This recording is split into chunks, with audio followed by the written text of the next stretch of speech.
Elizabeth Evans here, physiotherapist at the Institute of Sports and Spines, and today we're talking with Don Williams, chiropractor who's recently undergone neck surgery. Don, would you like to tell us a little bit about the neck surgery you recently undergone? Thanks, Beth. As everyone can see, I've got a nice big scar on my neck. Neck surgery was about 5 weeks ago, and I've just returned to work over the last week or two, and luckily we've got a great team of physios and chiros at Institute of Sports and Spines that have been helping me work with patients and will continue to do so over the next couple of weeks as I evolve back into my treatment load.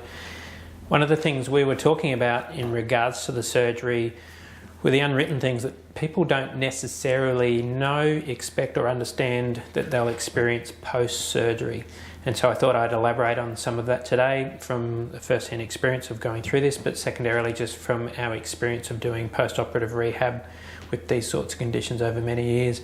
So generally speaking, when you have surgery, most people are filled with apprehension and concern about how it's going to go.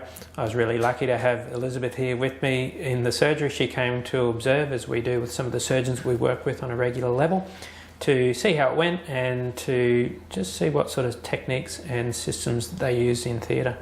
So the surgery went quite well. When you wake up from surgery, you normally feel a little bit disorientated, and obviously you're in post-drug haze. And as that clears, most people will in hospital have oxygen as a mask or tube. They'll have some drain intubation in their throat. They'll normally have drips supplying fluids, antibiotics and painkillers. And over those first couple of days, you feel very vulnerable, very fragile. The neck feels particularly weak and you don't think you can lift it up without holding onto it with your hands. And that's mainly due to the muscle trauma. So when they do an anterior approach, as you can see with my Frankenstein scar, they move larynx and soft tissue out of the way to access the front of the spine. And then they bore into that disc, take out all the osteophytes and degenerative growth, and then they put in a spacer. So when you separate all those muscles, they get very irritated. Now, many of you would know that I had very bad voice problems that started 3 or 4 days after surgery, and that's essentially compression of the larynx causes these auditory disturbances.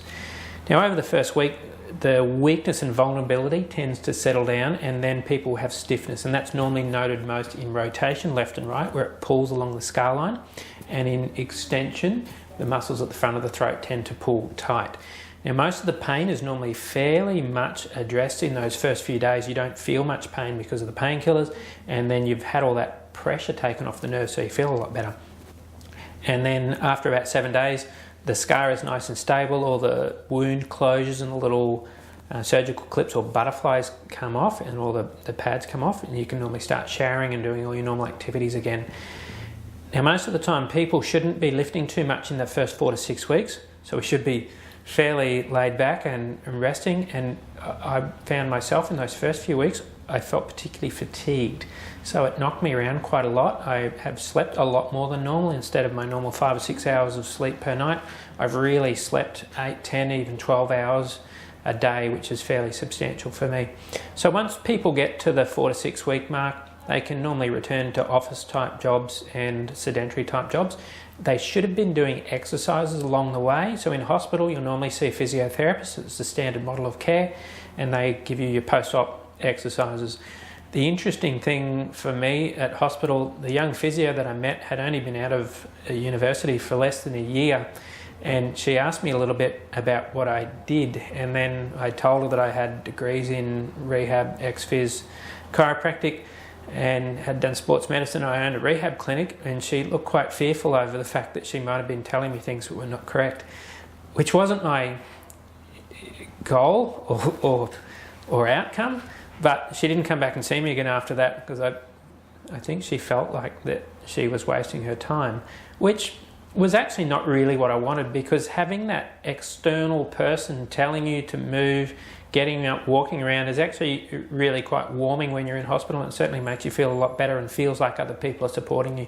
The worst thing for someone like me who's been working in rehab for 20 plus years is often people tend to leave me a little bit out in the cold because they feel that I've got all the experience and know-how that I'll know how to look after myself, but it's somewhat difficult to be objective for your own recovery, and so it's good to have that external person helping. So now I've returned back to the clinic.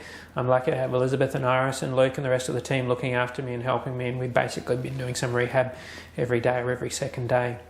So once we get to the 4 to 6 week mark, people start returning to training and exercise, so you can start adding more load to the equation. Generally by the 3 month mark, we can start doing more normal activities. So I've been back on my mountain bike, doing some rides along the bike path. I had a ride on my motorbike on the weekend just to see how my neck felt, which created quite a lot of consternation for the rest of the practitioner team here, pulling faces at me and telling me I probably shouldn't have done it, which I'd probably agree with. But as everyone knows, I've got some intellectual issues anyway, so I continue with that. So when we get the 3 month mark, people can start returning to their normal sport and activity, and by 6 month mark, they're normally back to their full load. So that's probably what I would describe as being my experience and what most people will experience in the evolution of post-fusion surgery for the neck. So I'm happy to share my experience, and next time you're in to see us at Institute of Sports and Spine, I'm happy to answer any more questions for you.